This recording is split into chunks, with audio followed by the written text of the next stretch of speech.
Welcome to the BitGeek podcast. I'm your host, Ron Avis, and sitting with me on the couch to my left is my co-host, Nick Wright. And this week we're going to be doing a tribute to video game magazines.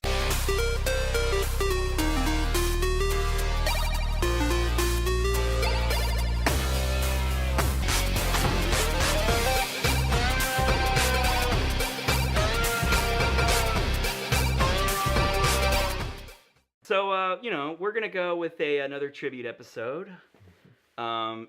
It's a topic that's near and dear to both of our hearts, for sure. Something that you don't really see too much anymore with now that everything's online on the internet. Yeah, it's one of those things where, it's for the better. I mean, there's no doubt that you're going to get more comprehensive coverage online nowadays.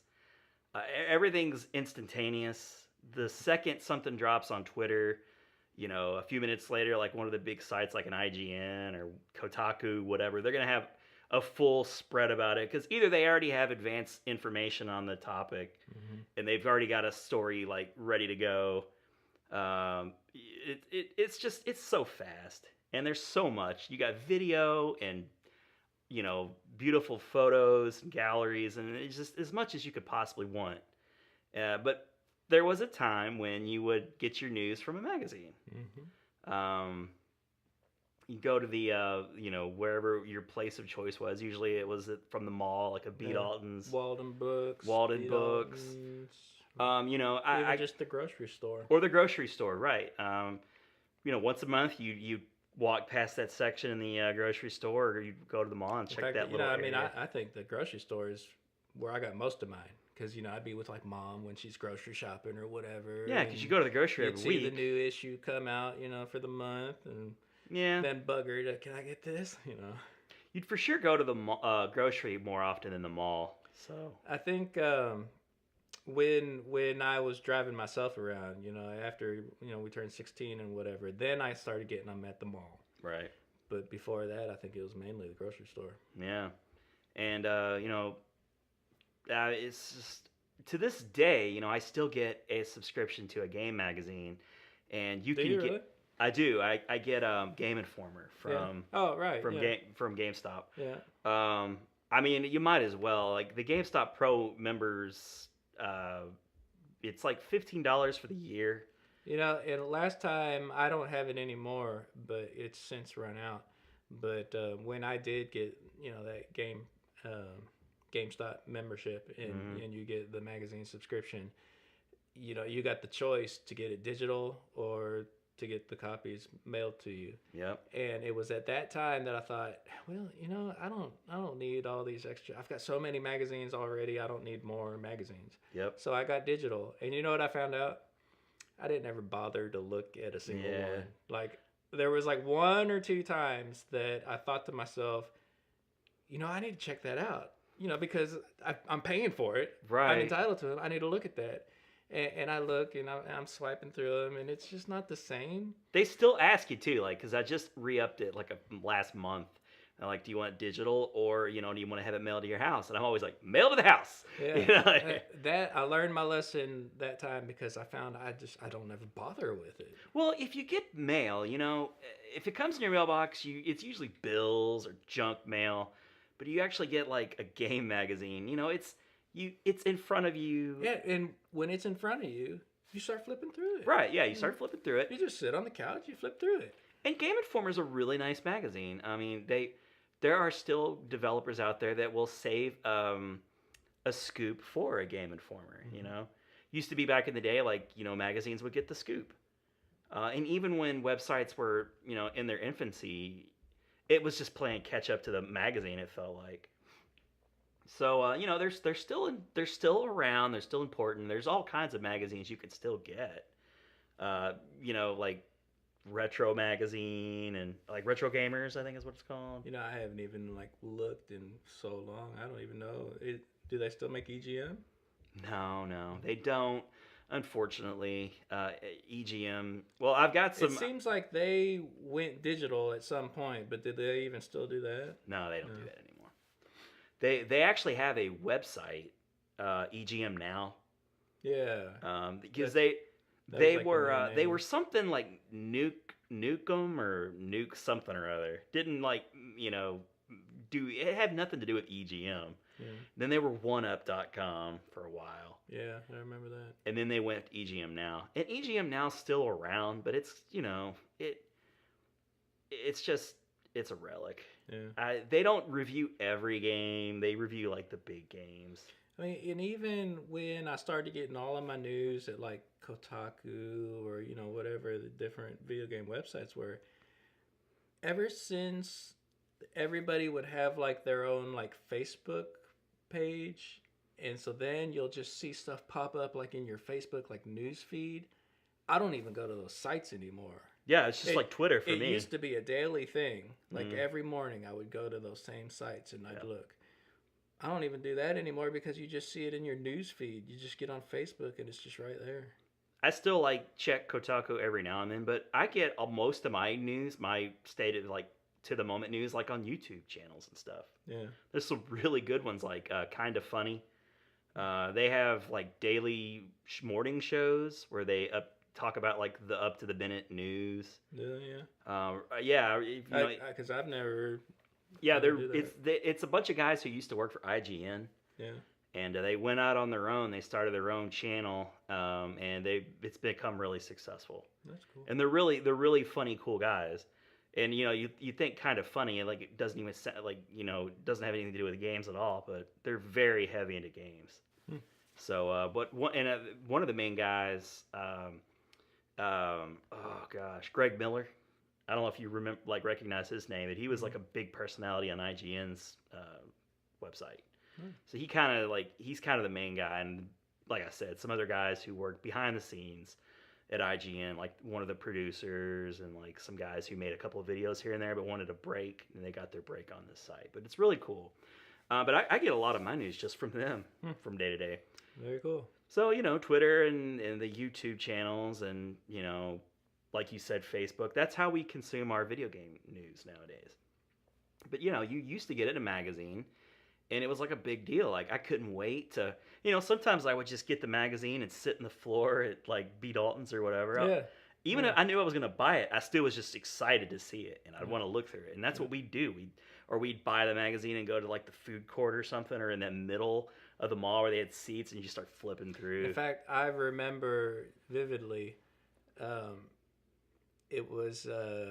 Well, I mean, I say vividly, but now I can't remember which. If it was GameFan or EGM, it was one or the other. But Street Fighter Alpha had just come out, or was it just come out or coming out? But there's very little. You didn't know much about it yet. And in this issue, it had the codes to be able to play as Bison and Akuma and Dan. And I remember buying the magazine and taking it to Chick-fil-A at the mall and sitting there and just flipping through it and just being amazed at like, oh wow, Bison's in the game, because it was the first time I'd ever seen Bison from Street Fighter 2 is in Street Fighter Alpha, and he looked, he was bulkier, he looked different. Yeah. And Akuma, I was like, oh wow, cool, Akuma from Super Street Fighter 2 Turbo, and a new guy, Dan, who's this guy? Right. First time you ever saw Dan. And I remember that was like really cool and just wide-eyed amazement kind of thing. It was like your news, as an adult. You're watching the news, you get everything you need. It's like breaking news. And I want to say I was a GameFan. And the reason I want to say that is because I feel like it was those nice, thick paper, and crisp images. That beautiful card stock, that paper stock that they use is so glossy and great. Well, I've got some cool little factoids. We're going to talk about all these magazines. Factoids. I've got some factoids, everybody. I've done my research. And unfortunately, a lot of the GameFan factoids are kind of, not so positive. There's some interesting stuff in there for sure. After they went under, I heard some unsavory things about GameFan. Yeah, They didn't run a really their business was kind of shady, I guess, to put it nicely. It was just a bit shady. They the employees, the people that worked on the magazine, were really hardworking, diehard gamers. It was my favorite magazine. But the way that those employees were treated is really terrible. And I've got some interesting like little things that I found out. We'll get to those. Okay. But yeah, you know, like going to like, you know, you'd read the magazine right away. Then I remember just like taking the magazine home and just like laying on the floor and just reading cover to cover like multiple times. Yeah, you just pour through it, and like you said, multiple times. Multiple times throughout the month. Yeah. Taking it to school. We'd take it to school and we'd compare and like, did you see this? Yeah. And, I have lots of fond memories of like being back in middle school and like reading through like old issues of EGM or Nintendo Power or whatever. Yeah. But as we do with our tribute episodes, we like to do, you know, we'd like to talk about the things in chronological order. This one's going to be kind of tricky because there was like a big glut of magazines that came out right around the same amount of time. Right. And they, you know, they ran various time periods. But you know, in the late 80s, early 90s, there was tons of magazines. It was like a golden age of video game magazines. But I figured we'd start with one of the early magazines that I was able to find some stuff on, and that's the Computer and Video Games magazine. Do you even still have one of those? No. I have this. But I think it might be of the same, but it's not worded the same. Video games and computer entertainment. Yeah, I don't even think this is. It could be though, because like, you know, it was a European magazine, and you got the UK prices right here. This is like the one issue that I have. Well, you got everything. You got US, Canada, and UK. Yeah. So you know I'm sorry if this isn't exactly one of those magazines. It ran from 1981 to 2004, so kind of a long time. And it started out just the first issue had Space Invaders on the cover, so that tells you like how far it went back. And it was mostly computer. And when was this one? Well, it's got Bart Simpson on the front, so it's got to be the 1990. Oh, yeah, okay. February 91. Yeah, so this is February 91. This would have been like when they were more focused on video, like console video gaming. But you know, other than it was one of the first magazines. For my research, it was the first European gaming magazine. I remember, and I'm pretty sure it was one of those computer and video games that, like, I'm flipping through, and it's got like, you know, Prince of Persia, because that was obviously a computer game. It ran for a long time. Obviously, it was it might have been like Europe's Nintendo Power EGM. And there was one of those that I feel like was the very first time I ever saw Super Mario World. It was like it was kind of a prototype version of it, because I'm pretty sure this image I saw wasn't in like a normal like video game magazine. It was more of a computer game video game magazine. Mm-hmm. But I was thing. What is that? I have no idea. I have to like show this, I guess. It looks like a Power. It looks like an NES pad, but it's kind of got like ergonomic, like one of those. You want me to hold it and then you can maybe try to focus? Yeah, that's a good idea. So there you go. That's a pretty good shot. I mean, it's in black and white. You stick the NES controller in a box. Yeah. Speed box. That's what it's called. So then you can just. So you can rest your hands comfortably, I guess, for those games like Track and Field, I suppose. I did that without the box, though. Yeah, do you need to buy this, like, peripheral? Like, I wonder what that thing costs. For times that, like, I mean, I've done that here. Like, when we were playing the Simpsons arcade game. Oh, yeah, where you pump the balloons? Yeah, I set the controller down and just went. I mean, how else are you supposed to do it? Well, they made this little piece of plastic, I guess, if you needed to have that. Wall Street Kid. Yeah, oh yeah. You gotta check that out. These are some of the advertisements. Well, you get a free shirt down there too, Nick. That's free pretty big. T-shirt of Wall Street Kid. Wow, that's Use worth it or the game. lose it. My hero. But that's you know, a game. I'm looking at it's got some arcade coverage in here. I thought I saw some computer coverage. The cover story is for sure Bart versus the Space Mutants, I guess, that NES game. But, you know, I remember when that Bart versus the Space Mutants game came out, it was on a lot of magazine covers. Because, you know, the Simpsons were really popular. It's not a real impressive magazine. Like, as far as all the other magazines go, There's the first arcade game ever. Oh, yeah. You want to show that off right there? Then that sparkly green. Was it called Odyssey? I want to say Space Wars. Space Wars. Okay. I'm sure it says here. Oh, I remember this issue too because they were talking about like it was a story on a museum for arcades. So at that time it was a really neat thing. I don't even see. It looks like the kind of thing you would see in our town where they have that expo. Oh no, that computer space. Computer space. Yeah. Okay. 1971. Pretty cool stuff. But you know, I'm sure I picked it up because it had Bart Simpson on the cover, and that's it. And I remember taking it into school, and you actually remember. No, I didn't remember. You remembered. You said that I brought it into school that day. Yeah, I recognized the cover. Mm-hmm. And it's not one that I used to. Yeah, here's computers. This is all computer stuff because there's Prince of Persia. Yeah, there's Prince of Persia.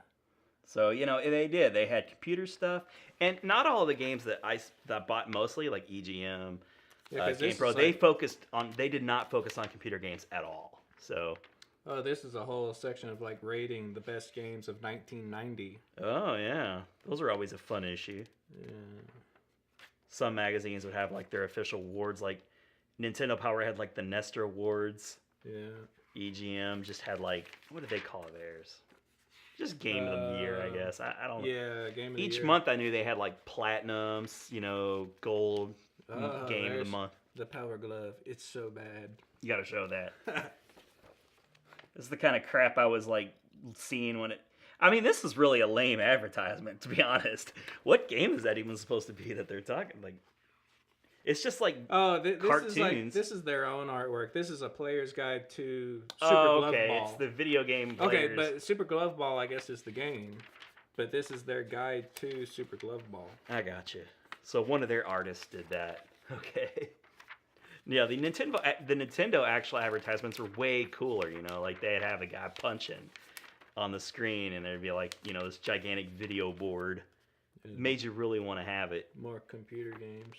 But, you know, that was like the first big video game magazine, I guess, that came out there. But the next magazine we're going to talk about was a much, much bigger deal. And that, of course, is Nintendo Power. I smell a factoid. Yeah, we could get started with a factoid. Nintendo Power was initially... Yeah, I feel like we need to lead with this one since... Yeah. Why don't you break the news on this one here? So what the predecessor... Yeah, what was the predecessor of Nintendo Power? The Nintendo Fun Club. The Nintendo Fun Club. And I wish I had one, but I do not. Yeah, and the one of my factoids is the Nintendo Fun Club, initially its purpose was for Nintendo to collect a database of all of their, you know, customers. I don't think I knew that. That's basically all it was. They just wanted to know who their customers were, and it was free. It didn't cost anything. And do you remember how you actually got them? Was it like how you got the Fun Club? The Fun Club, yeah. Was it from like cards inside of video, like games from Nintendo, or? I don't remember. That's something I didn't really look at. There was a guy in middle school that had one, and that was the first time I'd ever seen it. But I'm not sure how he got it. Gotcha. Well, it only ran for 7 issues. Nintendo Fun Club. I couldn't have said the number, but I knew it was not very many. And the president was Howard Phillips, who is a name that would carry over to Nintendo Power. Mr. Bowtie. Mr. Bowtie, yeah. Was featured in a really kind of famous comic for Nintendo. Kind of a time before bow ties were cool. Yeah. I know you don't wear a bow tie, but no, I don't. They're popular now. Yeah, I guess can't so. Deny that. I guess so. But yeah, he was Mr. Bowtie. For the well-dressed man. Yeah, they've become more popular.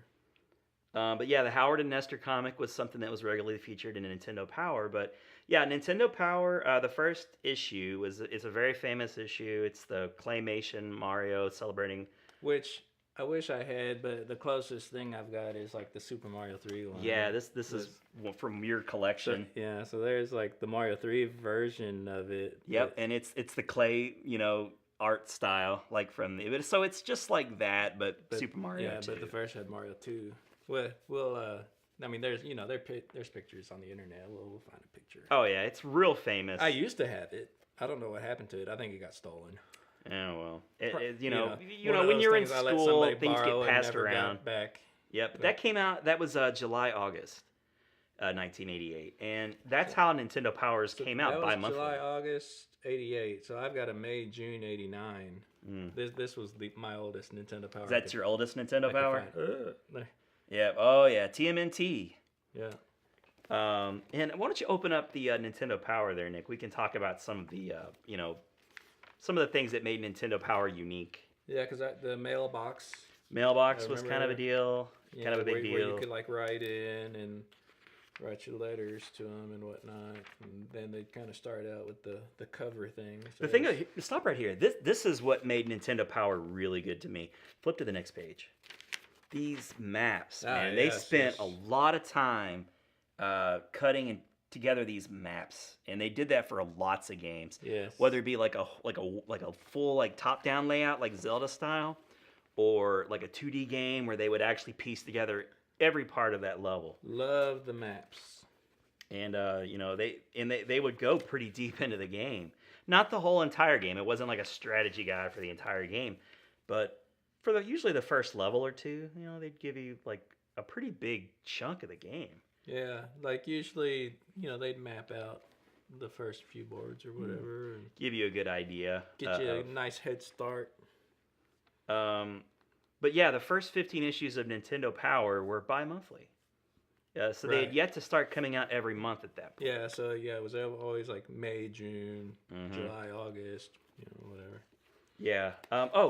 Can you find the posters section, or do you have that in yours? Because I remember being at your house and you'd have them hanging up on your walls and stuff. I took the poster out, so I don't have the poster in this one. I've got some from my collection that we could show. I don't know if the poster's in Mario. Here, you want to hold this one up? Fall apart. There's one in there, I know. This is Is it a boring poster? kind of. It's just Spy Hunter, but just to kind of give you an idea.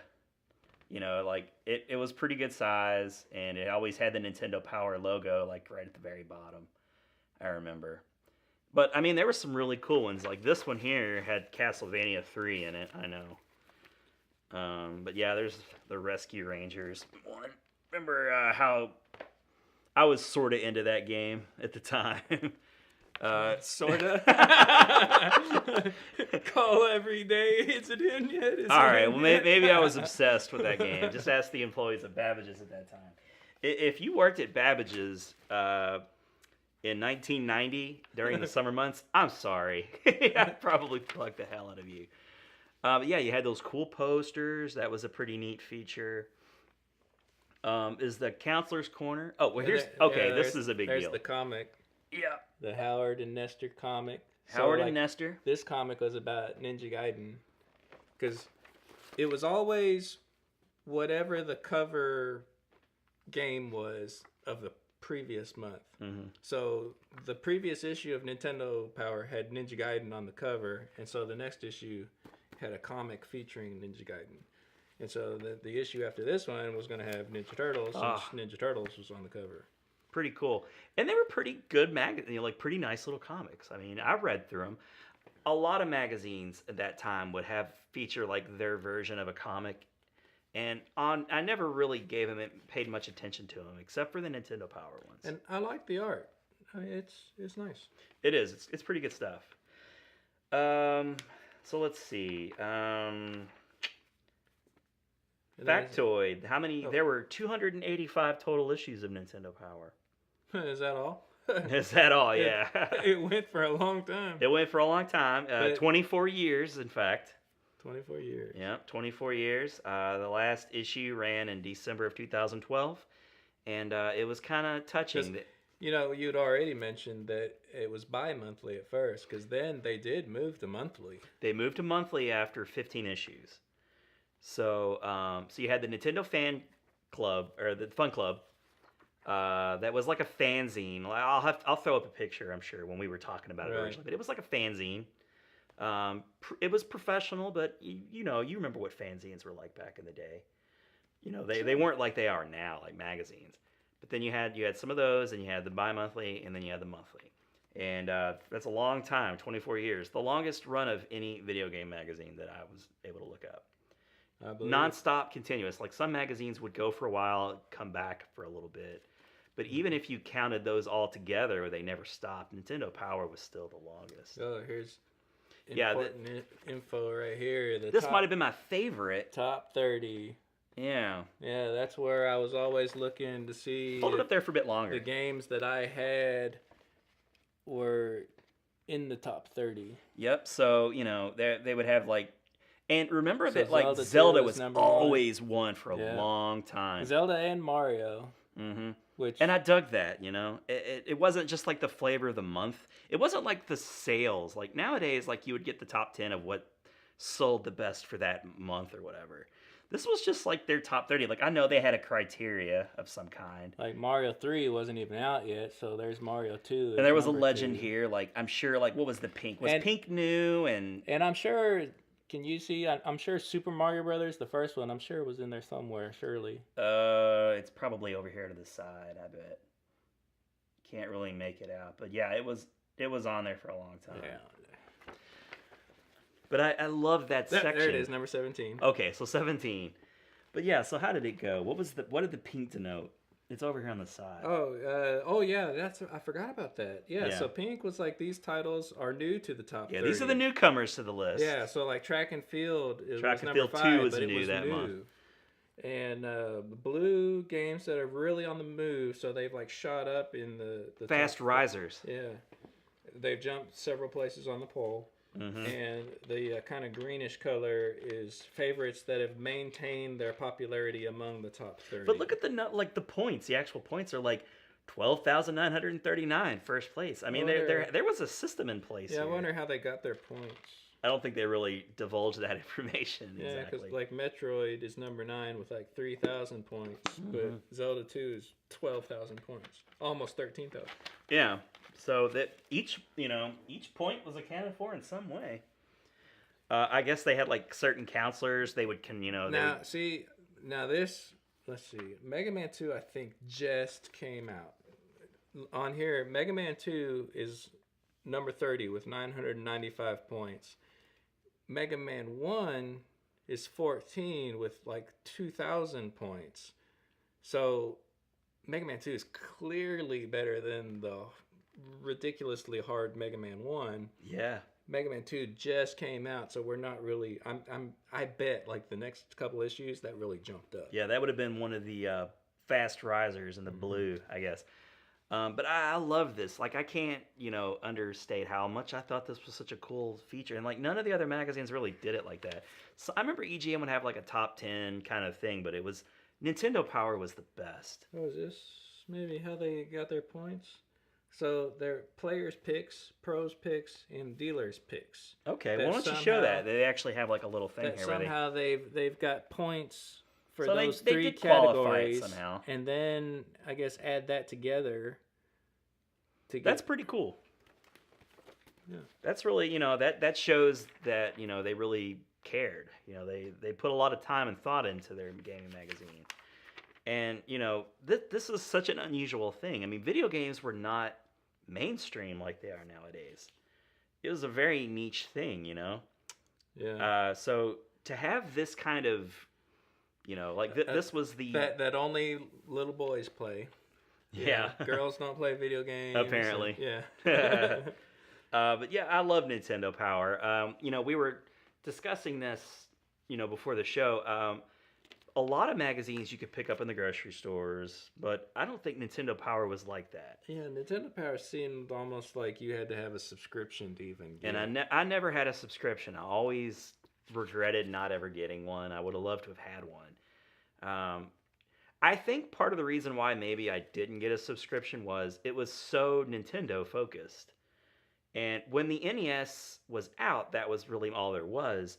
But by the time like a TurboGrafx and Genesis and all those other consoles are out there, like why would you restrict yourself to just one console? And I think that's about where I started kind of slacking off on Nintendo Power and getting more EGM. Mm-hmm. Because there was a time period where there's a big gap, and I kind of quit getting Nintendo Powers. Yeah. And I always got the feeling too that there might have been like a major bias, like they might shove a game down your throat because it's put out by Nintendo, Yeah. ran by Nintendo. But I'm sure there was some sort of integrity. I mean, it was a Japanese company. Integrity's like a big deal. So like, there probably were checks and balances to that kind of thing. They're not going to just shove some piece of crap game down your throat. And to be fair, there were so many good games on the NES. They had their pick of a cover story usually. But the artwork was always just beautiful on the cover. Like the layouts were really nice. Oh, and here's where you would get your scores, for the players at least, that you could send in. You could vote on from like between these 9 games. And did you ever do this? Like fill it out, send it in? I feel like I did rip one out, and I started filling one out at one time, but I don't remember if I actually sent it off. Yeah. Put it in an envelope and send it out. Yeah. Let's see. What other things can we talk about with Nintendo Power? I was going to mention this, but I stopped. On the last issue, 2012, the cover was a claymation sort of tribute to the original Nintendo Power. It was when... and I never got that one, and I kind of wish I did. I wish I'd had it too, but it was that when the Wii U new Super Mario Brothers game was coming out. Oh, yeah. So that was the last issue. Very fitting. I always wanted this Super Mario book. Never got it. Or you'll have to show it. I got the Zelda book, but I never got that Mario book, and I wish I did. Mm-hmm. How to Win at Super Mario Brothers. Nice. Not like I needed it. I had like the NES Atlas and everything else. Here's an interesting factoid. You've heard of the game Dragon Quest, I guess, right? Yeah. RPG. Well, one interesting thing about that game was... wasn't that offered for... Oh, no, was that... No, you're right. Dragon Quest or Final Fantasy? No, it was Dragon Quest. Given free through Nintendo Power? Yep. So apparently that game wasn't doing so well, and Nintendo Power had a pretty large subscription base. So they started giving that game out for free with new subscriptions to the magazine. So it bolstered the subscription sales of Nintendo Power, and it was getting those games out of their warehouses. So, and I'm sure they counted that as some sort of sale. I already had the subscription, so I never got the game. Yeah, so that was really interesting that you could get a free game, and that game is, I think, in hindsight, looked at as a very popular, successful game. A lot of people had it. Well, probably because Nintendo Power. Yeah. So that's my last little Nintendo Power factoid. Everybody drink. But a great magazine. I remember it fondly, even though I never had a subscription to it. It's the granddaddy of the game magazines, and I wish it were back because there's such a renaissance with Nintendo right now. I could imagine really pouring into even though I have online and all the things we mentioned before, I get all that information beforehand. I would still love to get a magazine with Mario Odyssey on the cover or something. It would be really cool. I'm always a sucker for a magazine with good pictures. Mm-hmm. Like screenshot pictures / artwork. The artwork's got to be good too. Game Pro. No. Yeah, we'll get to Game Pro. All right, Nick. So we've talked about Nintendo Power. We're gonna get on to my favorite all-time gaming, my personal favorite. Electronic Gaming Monthly. Yeah, Electronic Gaming Monthly, man. EGM. So many people look to that magazine as being the best there ever was. That kind of funny channel I was telling you about, Greg Miller talks about all the time, about how EGM was the reason why he got into gaming journalism. He would get a magazine and take it home, pour through it cover to cover, and I remember him telling a story where he told his mom at an early age, he's like, I want to be a video game journalist because of EGM. It was that good. And he had stories about meeting Sushi X, those guys. But yeah, EGM was the authority. They seem to have the most integrity too. There are stories of. In fact, I think I might have a factoid about it. Factoid. Yeah. EGM, twice advertisers threatened to pull dollars from their magazine after EGM, gave their games not so favorable reviews. Oh yes, I'd heard this. Yeah, and do you remember the name of the publisher that tried to pull this? It's a pretty big one. I think you said it before. Maybe. Not. Just tell me. Well, yeah, I'll tell you. Well, sometimes you're so good at guessing my factoids. I want to win this round. Capcom. Capcom. I wouldn't have guessed them. Yeah, it was Capcom. They were the little whiny babies. Apparently, Capcom was not happy for. Oh wait, no, I'm sorry. It was two different companies. Okay. Capcom wasn't happy about a review that was given by Super Street Fighter. Really? Super Street Fighter 2. Yep, they weren't happy with that. I wonder what they said about Super Street Fighter. I don't know, man, but I guess they just didn't give it all 9s across the board. Were they just tired of buying another Street Fighter? I guess. But Acclaim also threatened to pull money. Now, see, Acclaim is like kind of who I was, because I was thinking like Ultra, Acclaim. Oh yeah, well, I mean, average games at best, right? But it was Total Recall. They gave a really cruddy review of Total Recall. But both times EGM was like, you know what? Pull your ads. We don't care. We're not just going to give you a favorable review because you give us money. I cut up this issue. I know I scoffed, but we all did stuff like that. Probably. Yeah, it had like Super Mario Brothers 3 in it, and I cut it out.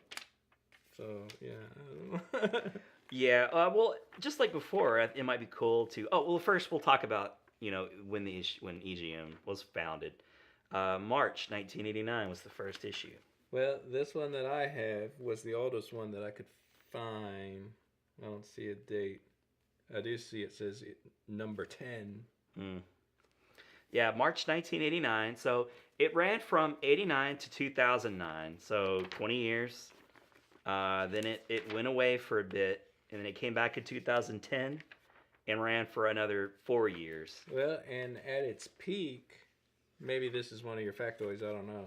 But I recall at its peak, it even was putting out like 2 magazines at once because it split off the EGM2. Yeah. Well, it's not a factoid necessarily as much as it is, like we'll get to it in the chronological order of the games. We'll get to that. Yeah, you're right though. EGM was massive. I mean, and the magazines were getting massive too. It started out pretty modestly, but after a couple of years, as the different systems were coming out and more games were being released, the issues would get huge. And I around found Christmas myself, time. Oh yeah, they will get so fat. They would get so fat. And yeah, okay. Here's one that I have. No, that's not. That's it. Game Pro. That's Game Pro. This one's pretty fat. Is that one pretty fat? This one that has Zelda on the cover. Yeah. Okay. So there's like an example of what EGM looks like. Thick. Pretty thick. And I'm sure that was probably like a November, December type issue. December 1991. Yeah, they always got real thick. They get real big. Early in the year they're pretty thin. By the end of the year they're pretty thick. Well, because they'd also have buyer's guides and stuff. And this one's had a lot of love. That one's been read Pages cover to cover are a lot of times. And yeah. Mm-hmm. The corners are all curled. But yeah, EGM. If you can get to one of the section or a couple of the sections that were kind of like notable for EGM, where the review crew, of course. Hey, here's Sony unveils PlayStation technology. Oh yeah, at International Electronics Show. So there's like the PlayStation prototype. Look at that bad boy. And this is where we got our information. These early sections. Is that a Quarterman section by any chance? Quarterman was like a big deal. Yeah, Gaming Gossip. Yeah, show that off. Oh yeah, the Q-Man. The Q-Man. Not much to see. It's just a bunch of it's text, not much to see, but it was always like one page, and he'd give you some really good gossip. I remember reading like some rumors about Super Street Fighter in the Q-Man Gossip. Mm-hmm. Yeah, and so these magazines over time, they started getting taken more and more seriously journalistically. And so when you're talking to these companies, they would reveal information about games well before the street dates. So this section, the gaming gossip, was a place to where they could give you a little bit. Like they couldn't spell it out in so many words, but there was something substantial to it. Like if it was in there, something was to it. Like it wasn't just like pie in the sky. Like it would be great if this happened. It was usually like a prelude of something that was coming down the pipe very soon. But the review crew, can you flip to that section? What is it in the front? Here's like my favorite section. Oh boy, we're gonna get to this too. Order stuff online, or not even online, by telephone. Yeah, but look who it is. Die Hard. Yeah, they'll come in the future. Yeah, they'll come into play. Very interesting that they're advertising in EGM, is it not? Yes.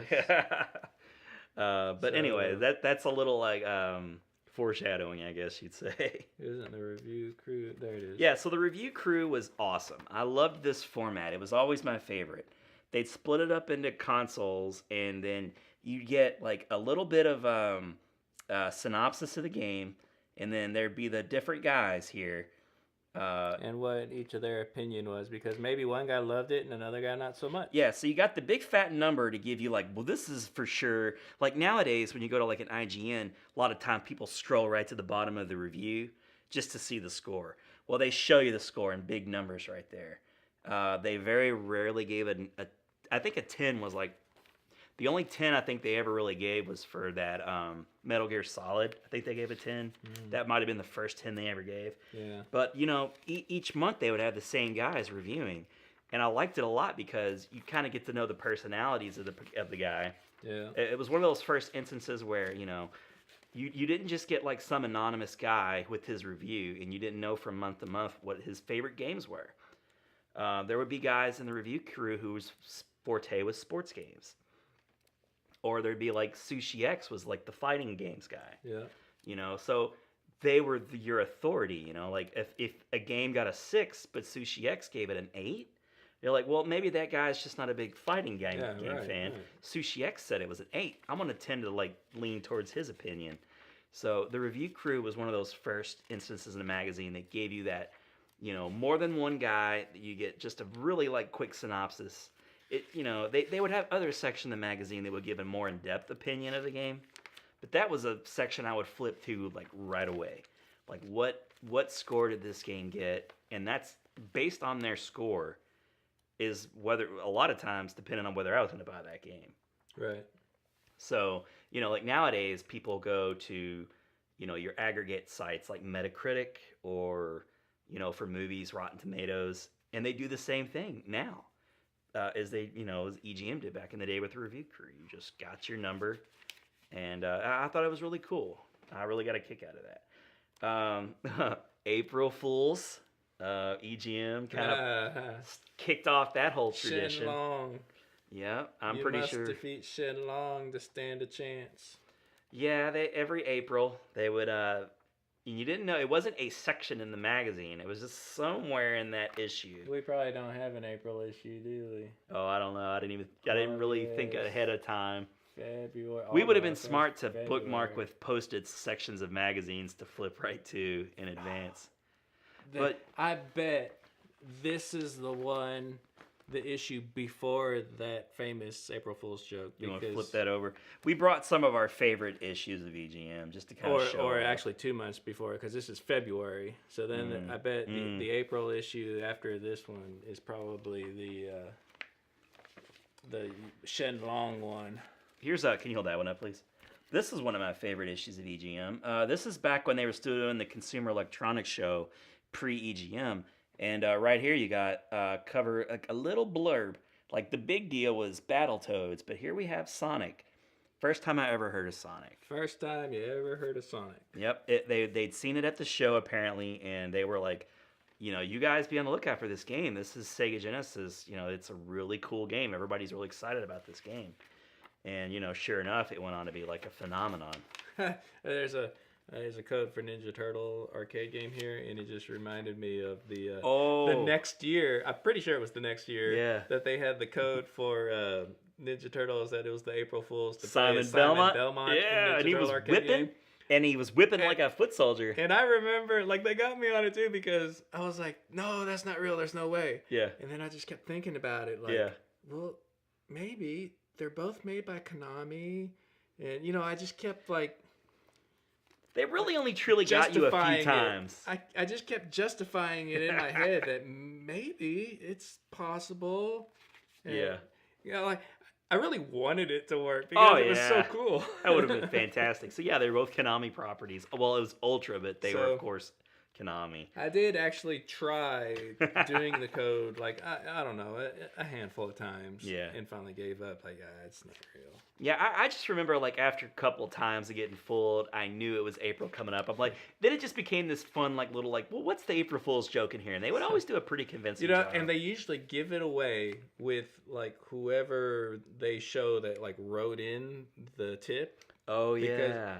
They'll have, like, the person's name be, like, a play on words, like Right. April Fools or something like that. Yeah, not that on the nose, but something like it. But I never paid attention to that. No. I never once read, like, who sent the tip in. I'm focused on the picture and the headline, and that's it. Yeah, if you actually looked at that, then they give it away right there. Yeah, it wasn't too hidden, but that's a fun thing they did.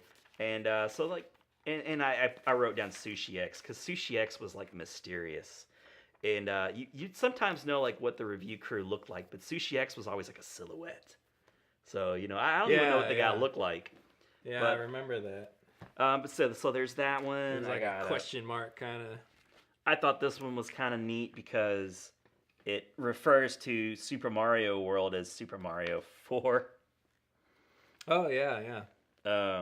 If that's gonna like. Which and it really is. It is. You want me to hold it? Yeah, you're doing a good job there. You know, and it really is Super Mario Brothers 4, Yep. Super Mario World, or maybe the other way around. Super Mario World, Super Mario Brothers 4 is like the full title on the Japanese box art. And was it you or Ruth that caught my typo from our classics definitive list, where I put Super Mario 4 instead of Super Mario World? Oh, I think I saw that one. Yeah. This was like a one that I really liked. It was after Champions Edition was kind of a thing.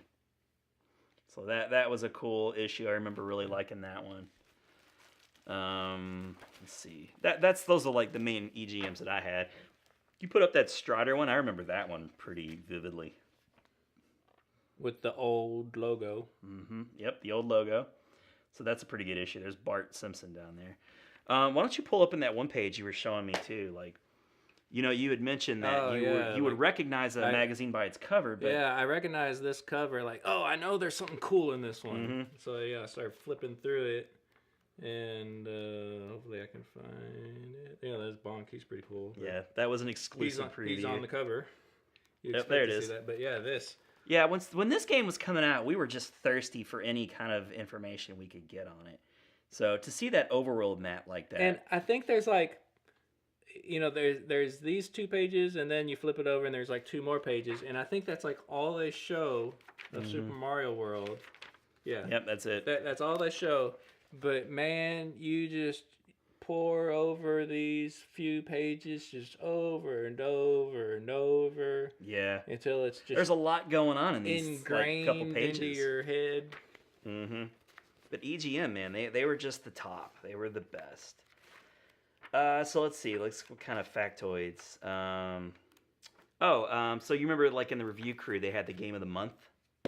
I don't know like how juicy this factoid is, but I never noticed it.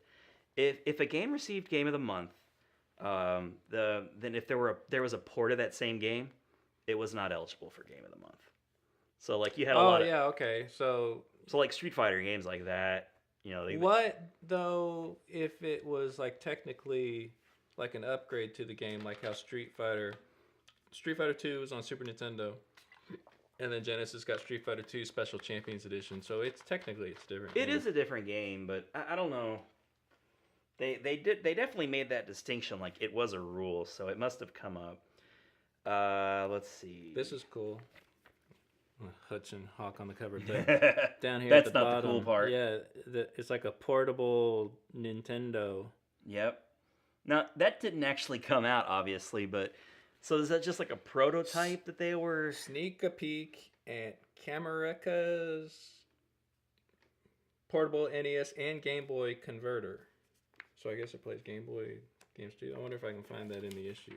Oh, okay, yeah. So it'll play Game Boy games with like an NES kind of cartridge. Yeah. Okay. So it was the Game Boy, and then resting, and it was like the actual NES format or form factor cartridge. Yeah, and you slide the Game Boy in there. I don't remember this thing ever coming out. No, it must have never. Surely came there out. was some sort of working prototype, though. Maybe, but and maybe it was released in Japan or something too. Like we maybe just never saw it here in the States. It says the Express on the top. Like the Turbo Express. Yeah. It's funny that it's got these two buttons, like they're the A and B button, maybe. I don't know. Maybe it's start and select. But then there's like these two controller ports that you gotta like actually plug in a controller. That's probably start and select. Because they can't be like regular buttons. There's no D-pad. Plus, it would be weird to like rest your hand over the speaker too, like that. Yeah. But interesting nonetheless. So it's like some kind of handheld, but you got to plug a controller into it. We were flipping through some of these magazines before, and you came across the console that we were laughing about. What was it, the Marty? Yeah. Do you remember what issue that was in? No. Oh, that was hilarious. I don't remember. Oh, you gotta. Well, you could show off your other EGMs, but there's one there you just showed that I remembered pretty fondly. Super Nintendo Buyer's Guide. Yeah, the Buyer's Guide was cool. Oh, look at that. The Mega Drive, the Mega CD drive down there at the bottom. Yeah. I'm sure I was drooling over that back in the day. Oh, they scored Mario, Super Mario World. Oh. Straight nines. How about that? Cool. Why don't you read off just one of their opinions, just real quick, because it's just a few sentences. You want Steve, Ed, Martin, or Sushi X? Give me Sushi X. Here you have it. The ultimate Mario adventure. Super Mario World is a perfect subtitle with 96 areas to explore. Everything just plain blew me away. Only one game in this genre rates higher in my book, but since 10s are impossible, Sonic will have to share the same rating. Oh. So Sonic the Hedgehog was, at the time, his favorite, I guess. Interesting. And that's your fighting guru guy. Oh, and they must be playing the Japanese version, because I noticed that they even, at the top, they call it Super Mario 4. But he does in his review say Super Mario World. Yeah, he did. Interesting. Oh, man, I just want to sit down and read all of these magazines over again. There's an F-Zero, I see. So what was I was looking for that. Yeah, the Marty. Well, it was a console that I guess never really came out. It was supposed to be a 32-bit console. You said it looked like a 3DO. I remember you'd say, oh, this looks like a 3DO. Okay, yeah. So, yeah, in this one, with the Street Fighter Special Champions Edition. Yep, that cover. We were just kind of flipping through it, and we found it looks kind of like a 3DO. Look at that controller, dude. It's called the Marty. Let's see. I don't know if we can get in on this, but it's like the new 32-bit Marty. The name's big on the controller. Oh yeah. Here we go. You can. It's kind of in focus there. You can see. Get to the middle. Look at that thing. The Marty. My God, it looks like a really crappy third-party computer controller. New 32-bit game system from FM Towns, whoever they are. Man, this is around that time when, I'd mentioned it in a previous episode where everybody was trying to get their hands in the video game market. It's got floppy drives. It's got a floppy drive. Jesus. Show up that advertisement there, man. That's pretty funny. The controller. Yeah. And I remember really liking this advertisement, and I look at it now, and I think, why the heck is there a ribbon cable and like all these crazy wires coming out of it? Yeah, it's an advertisement for the audio listeners. Sorry, guys. It's an advertisement for the Super Advantage. Yeah, and for the SNES. They've got like a Street Fighter 2 control panel that they ripped out, but they've just like put all these like. Look at the layout of the buttons too. It's like 2 and 4. Like what like arcade all these does like that? computer chips and stuff hanging out of it. So weird. Wouldn't even come from that. But yeah, that's just classic '90s advertisement right there. But yeah, EGMs were great. They were like the biggest magazines. They always had the most information, it seemed. And like they would have a section in the back. It was usually like the very last page that was like game over, and it would show the ending. Here we go again, Super Mario World. The ending of a game. That was Oh, pretty cool. spoiler alert, you guys. Yeah, if you haven't beat Super Mario World, shame on you. Close your eyes. Yeah. But yeah, they had that little feature at the end of each magazine. Yeah, so that's pretty cool. Mm-hmm. So yeah, so EGM. It was. I mean, there was no section of that magazine that was not interesting to me. Yeah, EGM reigned supreme for quite some time. Yep. All right, so we're going to move along to the next magazine in our tribute. And this is one that, you know, it's maligned. It's not anybody's favorite by any means, but GamePro.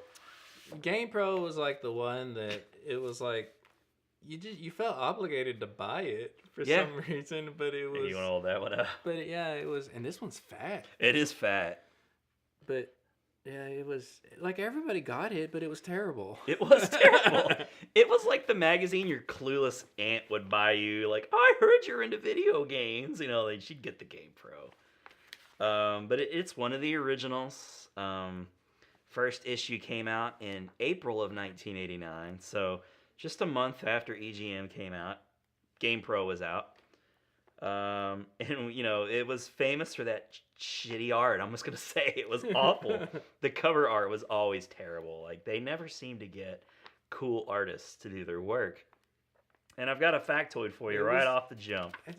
I guarantee it was like just whoever the guy in the office was that was, I can kind of draw, you know. Like, but you're wrong, Nick. You got a job. A professional artist was a guy. Okay, now, when you think about terrible game box art, what game Don't tell me it's the Mega Man 1 box art guy. Close. It's the Mega Man 2 box art guy. That really crappy Mega Man art that like everybody hates, not the cool Japanese version of Mega Man. So the Mega Man 2 guy. Yeah. So well, maybe not this particular issue right here. Here's the factoid for you. So when the magazine came out, I guess they wanted to give it some credibility. They hired this illustrator named Mark Erickson. Mark Erickson was he was a professional artist. One of his things that he was known for was video game box art. And that Mega Man 2 box art, and I'll throw up an image of it here on the page or on the video. Everybody remembers it. They hired him for the first, let's see, which issues? The first 8 issues of GamePro, the cover illustrations were from that guy.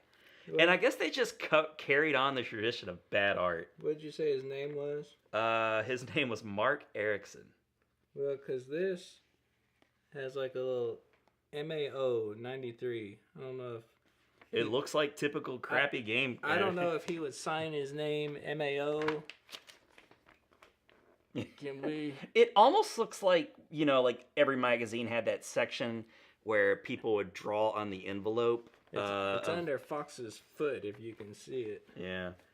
But do you remember that? Like, one section, like all the magazines did it. There'd be like art on the envelope of whatever letter they would send into the magazine to hope it would get printed under the letters to editor or that kind of section that every magazine had. Yeah. But you know, it looked like that kind of art. Like, you know, a kid who could clearly draw. I remember... I don't mean to interrupt, but I remember... the rating system. This is very unique. GamePro's rating system, it was kind of cool. I did. I liked it. It had the little excited faces. Mm-hmm. And the snoozy guy that was the 1. Yeah. And it went in increments of 0.5. So it was like the lowest score you could get was 1.0. They never scored a game lower than that. So no game ever got 0.5. Yeah. And then like 5.0 was like the dude with his mind being blown. Yeah. You know, the background's like red hot. When you see the excited guy, you know the game's good. That's the only factoid I have for GamePro, but it's such a juicy one. I love that factoid. the correlation of crummy art. Like, this guy is a crummy artist. Sorry, dude. Mark, you're out there, I know. You're not watching our video or listening to our podcast, but if you are, I'm sorry. But the fact is, you're not that good. GamePro is the Pelican. Oh, no. They're the Pelican controller of magazines. Nothing about it. Everything about it just rings second rate. Pelican, yeah. But like you said, you bought them because you just devoured that news. And another thing I Yeah, remember about GamePro is and they it's always seem almost like it's almost like that you've already bought like the new issue of Nintendo Power and the new issue of EGM, and so you've been looking through those, and so now you're at the grocery store with mom, and so you see GamePro, and so Yes, I'll get that GamePro. Mom, can I get this? But you don't fight too hard, like mom, if she doesn't get it for you, you're like, that's okay. I'm not gonna put on the full court press to get this magazine. But the other thing I remember about GamePro is it always seemed like they were a month or two behind in their coverage. Like it never, I never feel like GamePro broke a big story. They were just always kind of lagging behind. Like, that kid who had the thing that was cool last season comes along and says like, I got this. You're like, I got that last year. Like that's GamePro magazine. And if I did bring it into school, I probably snuck it under, something like I'm reading a GamePro like in an algebra book on the inside. Like I don't want anybody to know I'm reading GamePro. But the color, the pages are, it's not a bad magazine. I want to stress that. It's the art, man. I mean, that's what makes it bad, I think. That Such poor guy. Such a stigma. But this guy, he didn't do the cover of this. But look how horrible! I flip to it again, dude. Look how awful this Ninja Turtle is. I could have drawn a better Ninja Turtle back in the day, and it's like airbrushed almost looking. Like it's just terrible. Look at his eyes. I found like this right here where we had where the game score was. Yeah. That Ryu, that's like the traditional like those shadings. That's GamePro art right there. It was the cross hatching and all that stuff. Yeah, all that cross hatching and stuff. Yeah, they were just not good, man. But I bought them. I bought them not as frequently as the other magazines, but like you said, you just picked them up. I bet if it had really cool art, I would love GamePro. Well, GamePro ran from 89 to 2011, so that's a pretty impressive run. And for known for is, I put cartoon like avatars and crappy game art. Cover art, I mean. But yeah, they would have like little cartoony avatars. Like you never knew who, you could never put a face to the reviewer like you could EGM. They would, and other magazines kind of did that too. They would kind of like come up with the little avatar guy. Yeah. And that would be who they were known, but I never liked that. GameFan springs to mind. GameFan springs to mind. Yeah, like here's one of those avatars. Okay, you find one? I have no idea who this guy is. I don't even remember that. Yeah. So, and some people might have liked that and found it charming. I always thought it was kind of cheesy. Like this guy's like a scary clown. Whatever. All right, let's not linger on GamePro, okay? Because we have a much more interesting magazine to get to next. In October of 1992, we get GameFan? GameFan. Okay. Die Hard GameFan. Well, so October of 92 was the first one, right? Is that what you said? That's right. This is the first one I ever got. It's January of 93. Okay. So for sure one of the early ones. And there's the Monitor guy. Yeah, that's like Mr. GameFan right there. Yep, he appeared in the advertisements for the Die Hard GameFan. Now, Nick, you ordered from these things, but can you describe what it actually was the origin of GameFan? Like, what was the store? Well, I've been to the store once, or one of the stores. I don't know how many there may have been. There were a few, I think. But the original one was in Los Angeles. But it was... and it was the LA area. I want to say Monrovia, which this will probably say, was the one I went to. And it was really a rather small place. Kind of a little hole-in-the-wall place. Yeah, it reminds me of that little toy place that it's over near your house that we mentioned. Well, this is Tarzana, California. Maybe that was just like where their mail went to or something. Yeah, I don't know. But... Here, show the. We showed it in the other magazine, but yeah, they advertised these same ads in EGM, and. But it was really really cool though, because I mean like the whole kind of anime import kind of thing is getting pretty popular now in a lot of stores. I mean, you even find like a lot of import stuff at like Target now. That back then, it was rare to see, and so you either phoned it in and mailed it, or there were these specialty shops like this Die Hard Game Fan, and it was just really cool to see all these Japanese things that you would not see anywhere else. Suncoast Video had stuff like that too. I remember like they had like a back section of Suncoast Video. They did, yeah. And so it's just cool just to, you couldn't find that stuff anywhere else. But GameFan was, they came along a bit late in the game, but they were just a quality magazine. Yeah, they really rivaled like EGM. Like, is that hammer mill paper? Or, that's like some quality paper right there. I don't know, man, but as good as GameFan was, and I've got some interesting, let's see. So yeah, Factoid, obviously, they began as an advertisement supplement to sell import games from Japan. That was like their big thing to get started. Let's see. Let me get to the beginning, the end and run day. Okay, so Die Hard Game Fan began in October '92 and ran through to December 2000. And to be fair, I was not in love with the artist for Game Fan either. I didn't like the Game Fan art, but they had very nice screenshots and the nice, thick pages. It was started by this guy named Dave Halverson. He was the guy who ran the stores, started the magazine, and he apparently had a mullet. Is that mullet guy? That's the mulleted one, as he would come to be known by the staff members of the site of the magazine. So we're talking about the good for starters. Let's talk about some of the sections. So they had the really high quality pages, beautiful screenshots. Like they would have screenshots that would take up like the whole page. And I remember I just passed it.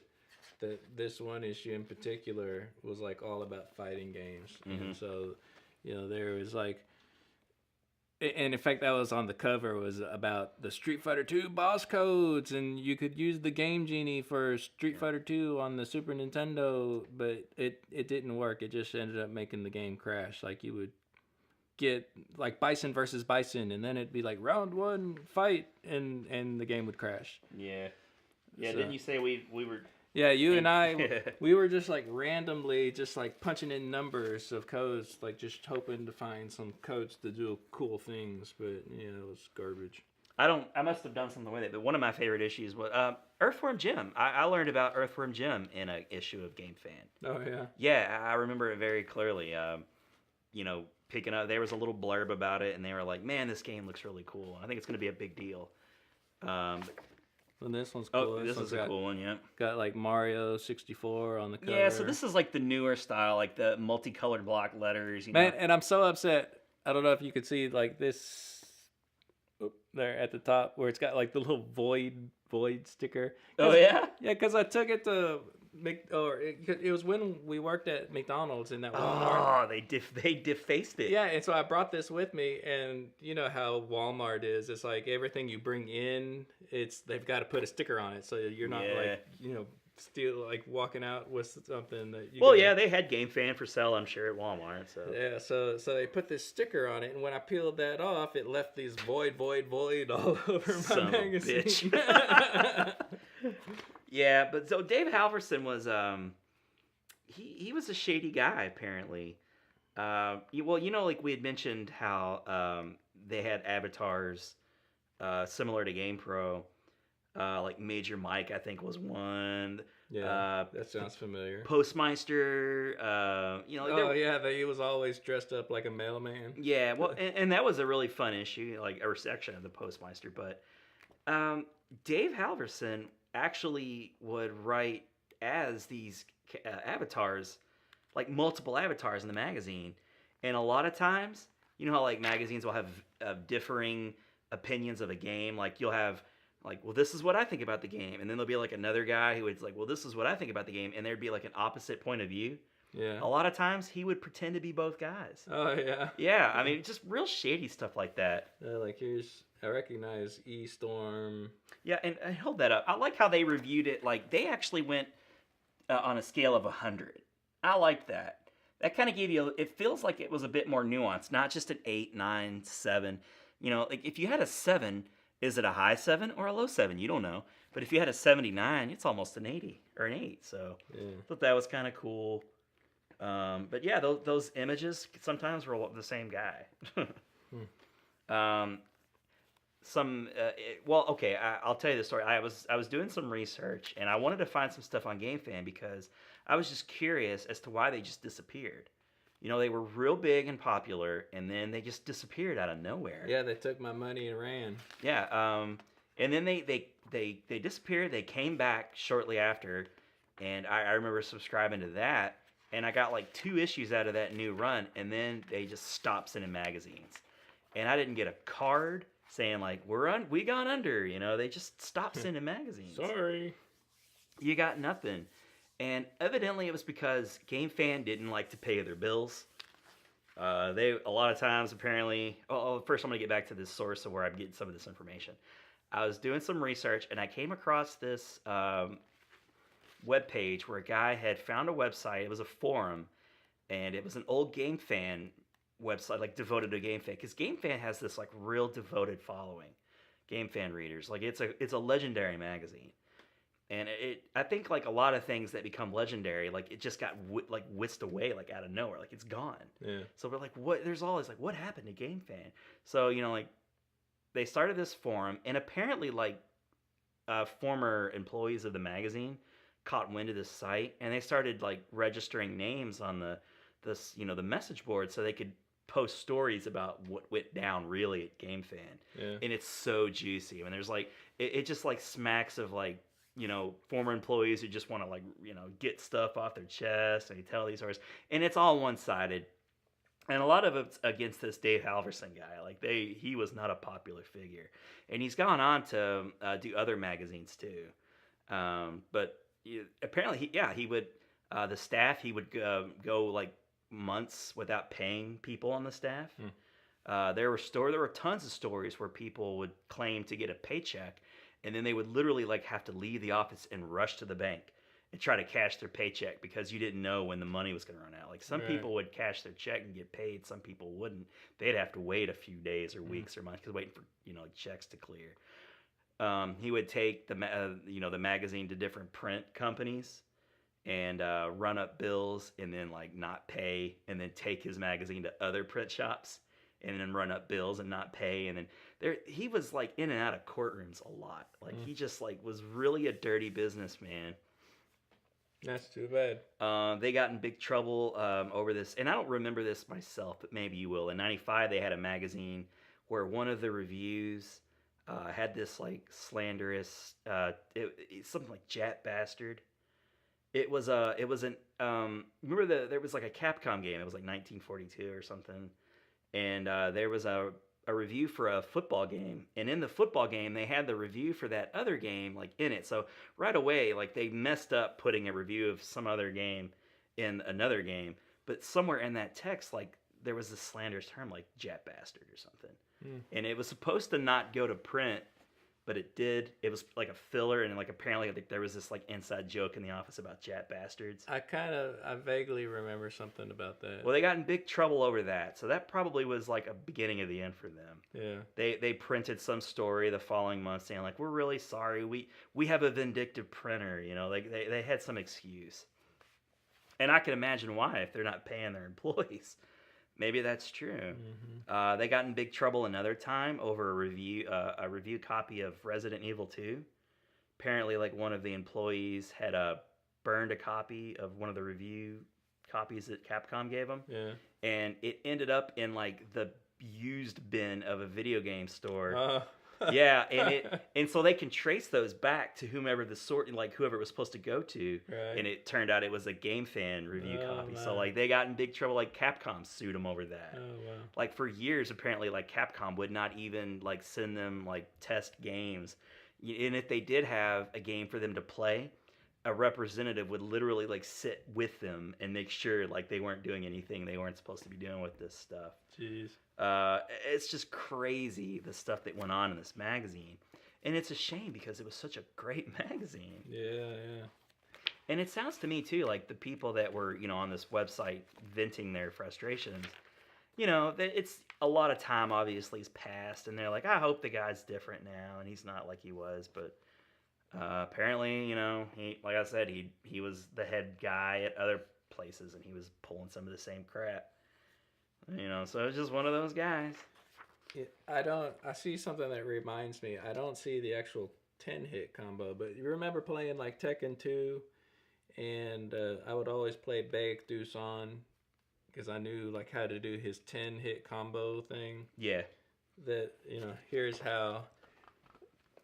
It would show like each button to do like the combos. Oh yeah, look at that. That's nice. Yeah, so that's how I would like keep practicing and memorizing those. Well, because they would put the button layout like right around the But this one, it only shows the 6, 4, and 8 hit though. I know there was a 10 hit. That is what I.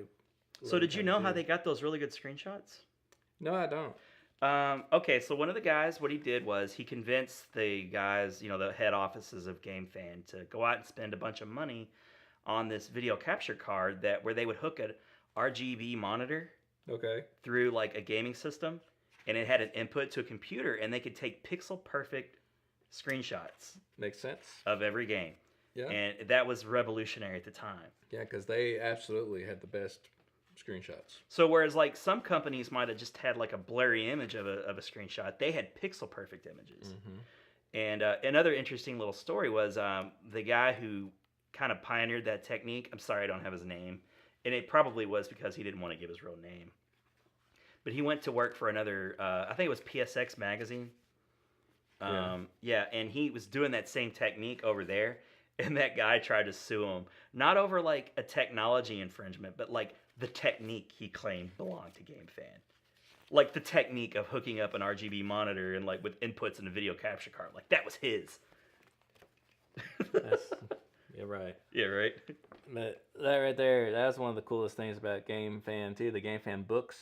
Those strategy guides. Look at those bad boys. Yeah, because there was like the Darkstalkers strategy guide and Killer Instinct and whatnot. Mm-hmm. Those were, what's that company that always makes strategy guides now? Prima. Yeah. Prima is like the only one you ever see. Yeah, they're it. I hated Prima. They're not that great. GameFan was where it was at, and then I was so sad when that was no more, and all you can get is Prima. Yeah, and I apologize too. Like I have a lot of my factoids are real negative things. I'm only bringing them up because you can't find what happened with GameFan. Yeah, if you try to research GameFan, it's all the crappy stuff. Yeah. Well, not only that, but like nothing's out there. I just happened to find this thread of this guy. Like it was like a 200 pages long thread in a message board, and he condensed all the best stuff. Because I remember one, and this was years ago, that it just popped in my head, like, what happened to GameFan? Yeah. And I tried to research it, and I couldn't find nothing.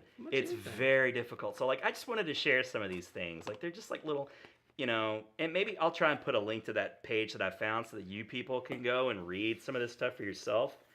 Fascinating. Like, I spent hours going down this wormhole of these stories that everyone posted. Fascinating stuff. And I'll be sure to try and find that and post a link down in the comments somewhere. But, I just want to, like, reiterate that, GameFan was the second best game magazine. And it was by a short, thin margin. It really was. I almost at times feel like I was just loyal to EGM, but buy that magazine and claim it to be my favorite. But part of me thinks maybe GameFan was my favorite. GameFan was my favorite. It was Nick's favorite. I'll just straight up say it. It was my favorite. I mean, I loved EGM, and I bought them all. Because like I said, I was even buying Game Pro. I don't know why, but whatever.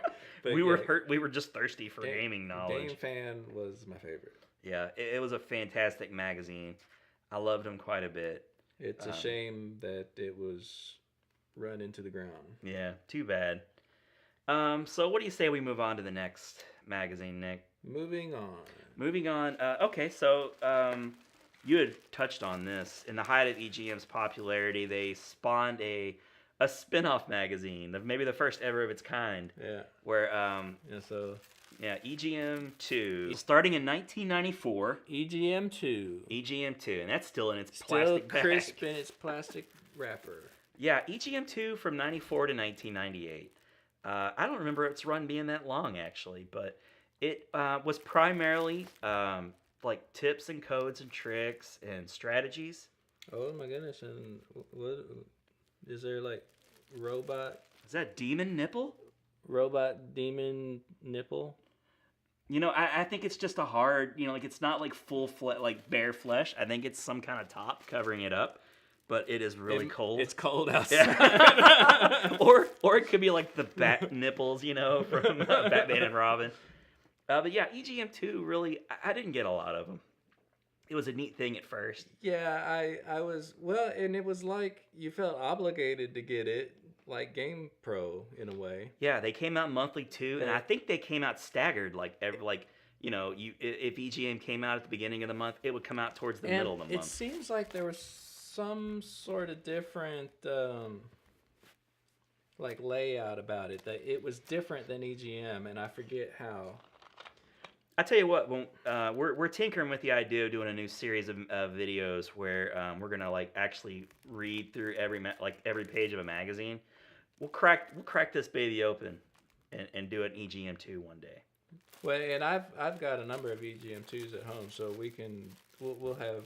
We don't need to open like your sealed one. Okay, if you got one at home, that's the only one I have. I've actually got a couple sealed ones at home too. I don't know why. But yeah, this has got a Babbage. Here, I want to see that Babbage sticker. Can you see that? That just brings back memories. Yeah. Yeah, that's what Babbage's stickers look like. Yeah, nowadays it's called GameStop. Yeah. But yeah, Babbage's.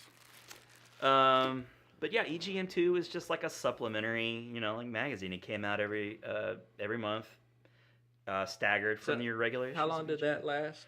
4 years. So wow, 4 years. 4 years, yeah, longer than I thought.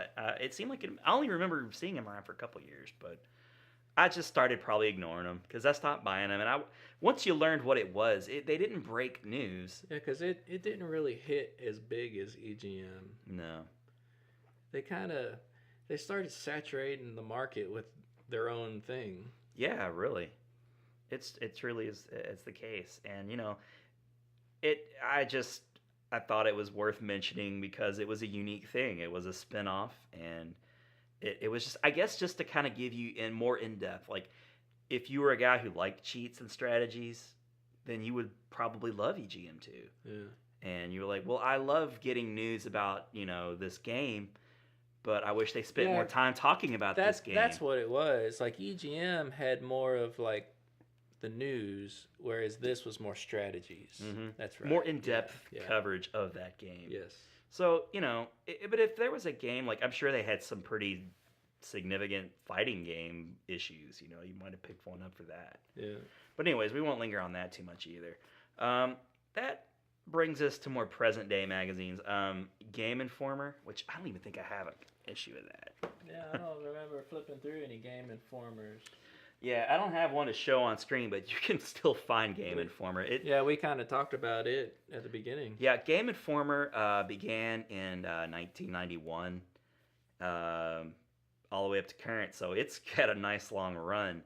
But the thing about Game Informer is, when it began, the first issue was only 6 pages long. 6 pages? 6 pages. So it was probably very novice, like a fanzine again. Now, was Game Informer always connected to GameStop / Babbage's / Electronic I don't Boutique? think so.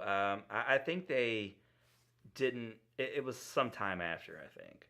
And that's probably when they became more circularized too. Was when GameStop got a hold of them. They're definitely connected now. The only reason I'd ever see one is if I went into a GameStop. Like, it's not like try to find a bookstore nowadays. Period. But nowadays, if you go into a bookstore, there's a lot of the like European style magazines out there. There's like a retro gamer magazine you can pick up on newsstands. Yeah. I'm sure Game Informer is out there to pick up. But yeah, once GameStop became involved with them, I'm sure their circulation grew exponentially, like through the roof. And it's a free thing to get as part of their loyalty rewards program. So I mean, it's like almost a no-brainer. For $15, you get that like discount on used games and accessories, which I take advantage of every so often. But just to get that magazine in my hand, still that feeling of getting it in the mail, and I still get excited. I got one the other day, and it was laying on the landing page for the landing area of all the mail where it goes. And I'll see that Game Informer. I'm like, oh, Game Informer, And I turn into like a 13-year-old again. I'll take it and set it down on the table and start flipping through. So it's still out there, and they still get big stories like Breakthrough Game Informer. But I should have mentioned this when we were talking about EGM, because the thought just occurred to me, talking about Game Informer, that even though you get all your info online now, and it's still kind of neat flipping through it, but we kind of talked about how back then there was no internet, and this is how you got your news, right? But sometimes there were secrets that were kept well. Mortal Kombat 2. Remember that issue of Mortal Kombat 2 where it was like in EGM, and it's the cover story that it's unveiled. There's Mortal Kombat 2. I had no idea it was out or coming out. And it was like out like right then in the arcades. It was already out in the arcades. That was exciting. I mean, I miss things like that. Yeah, that was like the biggest surprise. It wasn't like hey, it's coming and I can't wait. It was like you saw it and you can go to the arcade and it's out now. I can't think of anything in the history of games and magazines ever quite like that. That was the biggest secret I can ever remember. That how did we not know that this was even already in development? I mean, because we were still high on Mortal Kombat. Yeah, it was big. It was huge at the time. And now Mortal Kombat 2 is out. Right. Out of nowhere. Crazy. Yeah. So, but yeah, a lot of companies still, they'll hold things back just for Game Informer. Like I remember when Destiny 2 was coming out, and they had an exclusive, behind the scenes, info, like it all broke on, their website and also like in their magazine. Like on their website, like every other day they would have like a new story about Destiny 2 that you could only get from them, and then IGN would get it. And then, you pick up the issue of Game Informer when it came out. There were just like several pages of stuff about Destiny 2. And, again, news breaks on the internet, like any minute. Yeah. So by the time you get the magazine, it's all old news. And a lot of times, I mean, they're trying to keep a lid on things, but it leaks. Yeah, things leak all the time. Yeah. No, rarely do things come out and be a surprise. Yeah. Nintendo's like still the best at keeping surprises, it seems like. I mean, with all like the data miners and data mining's a big deal. I mean, people, because I'm reading like these rumors like for Street Fighter V that data miners have found this and that in it, and so take it with a grain of salt. It may not be true, and it ends up usually being true. It's like that with Destiny too. Like like people would know all the weapons that were in the database, and like they'd have like timed events in the game that like they might have data mined a weapon being available a year ago, and then finally after a year it's a timed event drops in the game. Like, but they knew there was images of it, descriptions of it, like it's all there. So like things get broken, and I gobble up that news when it happens, but it kind of like takes all the thunder out of gaming magazines. It seems like just such a quaint thing anymore. Like it's so old fashioned. Yeah. But I still gladly get it. I'll keep subscribing to their loyalty rewards program as long as they give me the option to get it print. If they ever come to me one year, like, would you like to re-up? Digital only. Yeah, and they're like, and they don't offer me the mailing it to my house, I'll say no thank you. Yeah, no thanks. Maybe I'll go to one of those European magazines, and they're always way more expensive because they're imported or whatever. But those European ones, they seem to often have really nice quality too. Oh yeah, they really do. Yeah. So there's options out there. Then that brings us to an end as far as our magazines go. We don't have any. Well, no, I take that back. You have some. I guess we'd call them shout outs. Yeah, I got like a couple that like this. I think is one of those European ones that there was this. Play magazine that I picked up one or two of these. Yeah, when I was doing research, and I was like, "Hey, name off magazines that we could talk about." And that was one of the ones you mentioned. Yeah, that's I can't even remember all the names of them all now, but yeah, I mean, usually like the ones like these, like I'll flip through. It's really nice. Like while I'm at the store, and like I'll see like these really nice screenshots, and it sells me right there. I'm like, oh yeah, I'm buying this. Right, right. So, the feel of the pages are really nice. Yeah. It almost feels like a Rolling Stone magazine or something. Like it's really nice. It's got a nice glossy cover. Yeah. Oh, I have a shout out right here we could talk about too. I went right over this one.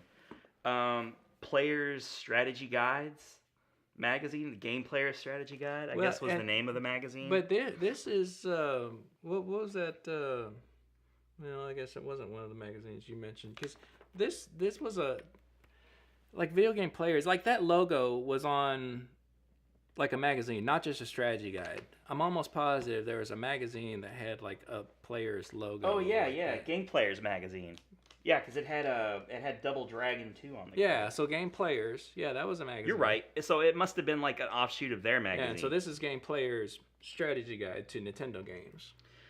Yeah, so Game Players was another magazine that was out. It came out in '89. I actually have a little bit of information on them. They ran from '89 to '98. Oh, yeah, so I did a little research on Game Players. And, they were okay. It was like your Game Pro. Yeah. It's got the Ninja Turtles movie. Yep, Secret of the Ooze. Yep. So that was a big deal. I'm sure I saw that image from the magazine well before the movie came out. I was super excited. I remember the first time I heard about the Ninja Turtles. Dude, look at this graphic, man. Throw that up. Look at the effort they put into this. That is horseshit. That is below GamePro. That's quality. MS Paint line tool. And circle tool. Okay, for the people who are listening, it's the Ninja Turtle game. And there's like the turtles in the corner. Look at that! Oh my god, that is no effort. They alternated two colors. That is zero effort on the part of Game Player's Strategy Guide. I mean, so I'm sorry, GamePro, for ever like crapping on your the quality of your art and your magazines. Masters of MS Paint. Yeah, and I'm sure I picked this magazine up as a one-off because it had Secret of the Ooze on it. That's it. They figured out how to use the copy tool. Oh my god, throw that up. Let's just bag on these guys. So they drew a boomerang. Oh, focus. There it is. they drew a boomerang, and then let's copy it 10 times. These guys were no wizards at Photoshop, that's for sure. So, that was the quality of magazine you could come to expect from these guys. Heck, did Photoshop even exist at this time? No, it probably didn't. What would have been Print Shop, I guess is what it was called back in the day? I don't know. But it ran for like 9 years. Somebody was... And this is exactly the kind of thing that I'd pick up at Walmart. Yeah. I could totally picture that being on an end cap at some aisle at Walmart. And being like, oh my god... like Secret of the Ooze, and I probably brought it into school and showed it off because you recognize this. I remember like when I showed it to you. Yeah. But anyways, do you have any others to show off? Yeah, and then there's another one that it's just one of those that, and I guess this came out in the U.S. It's Game On. It says USA right there. So. Yeah, and this is apparently Volume 1, Issue 1, or Volume 1, Number 1. So the number 1 issue, first issue over there. But it just, it just caught my eye with nice artwork, nice, seemed nice quality. It had a lot of like kind of Japanese anime. I noticed the editor was Japanese. It looked like. Yeah, and this one it was cool because it had like these like this Kami manga. That's nice. That it would have from issue to issue. That's a hell of a lot better than that generic comic we found in EGM. We were like looking through. Yeah, so this is good. This is cool. So a lot of this was taken up with just comics, basically. Mm-hmm. But yeah, this was cool. So when did this come out? I don't know. It's got Cammy on the front, so. Right around Super Street Fighter? Yeah, it's the Super Street Fighter time period. Battle Arena Toshinden 2 advertisements. Mm-hmm. Okay. So 94, 95. Yeah, 94. Somewhere around there. Or actually 96 maybe, because here's a 96. Okay. Well, yeah, Battle Arena Toshinden 2, I guess that would have been around 95, 96. Yeah, because PlayStation came out in 95. Exactly. So this was probably 96. So, you know, again, it's like a little one-off magazine. You weren't loyal to that magazine. Well, although you did buy another one. Yeah, I bought more than one. Yeah, this one was cool because it had like Mario on the cover. Yeah, that's swinging clearly Bowser from Mario around. 64. Very cool. And that's quality art. It's not bad. Yeah, what and Is that from Nintendo? that's official like Nintendo CG right there. Yeah, okay. Probably lifted it from the. Oh, I do have one little game factoid for Game Players magazine. Bless you. Excuse me.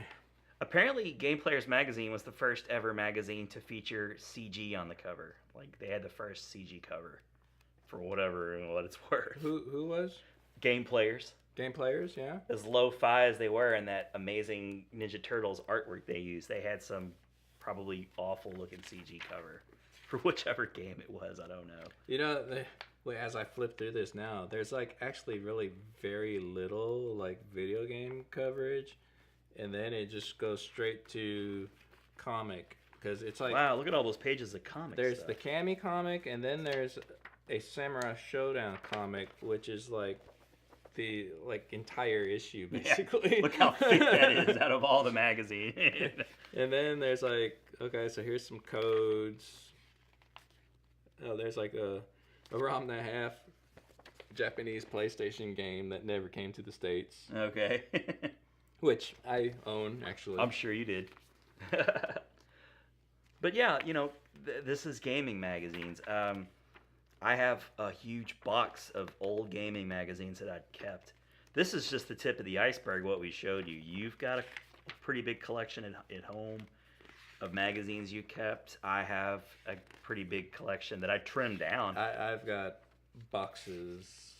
Yeah. I had huge boxes that I can't hardly even lift that were in the garage. And I pulled some of these magazines. I'm surprised they were in as good a shape as they were. There's like about 5 pages of like video game stuff. But it's called Game On. And the rest is the comics. Whatever. But yeah, whatever. But you flip through it and you're like, well, there's not a lot of game news, but cool, I have other magazines for that. And I learned about, that was probably one of my first tastes at mangas. Because I know I've actually bought those manga. What? I was just making sure I was in focus here. No. Because I've bought like the manga of that Kami. I know I've got like the actual like books at home. Yeah. That you've got a pretty good collection of manga comics, don't you? Yeah, I've got a few. Hey, speaking of manga, what was that Mario manga that you showed? Oh, we'll have to pull a picture of that. All right, it's worth mentioning. I'm not familiar with it. I just came across it on the internet the other day, but apparently that, you know how Japanese is different. You know, if there's like... It's a little bit more relaxed. Yeah, it's a little more lax. You know, a little boy takes his pants off. You know, they don't think nothing of it. You know, anyway... Does it have to be a little boy? I mean... But the new characters appear youngish. It usually is because...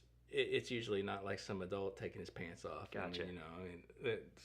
But anyway, apparently there's a screenshot of like Mario's junk. So Mario whips out his junk. It's like it's.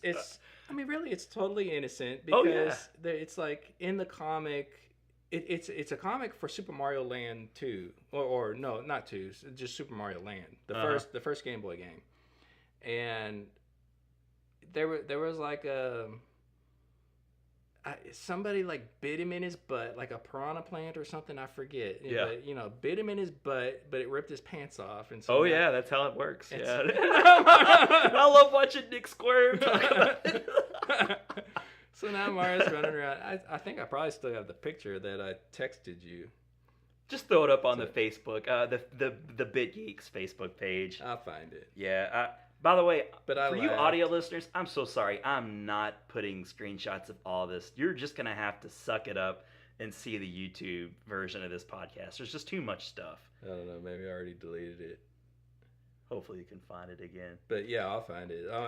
When we did our tribute to Mario a couple episodes back, I think I found that there was manga of Mario, but I didn't know that there was that. You know, I'd be scared to Google Mario's junk. Don't do it at work. The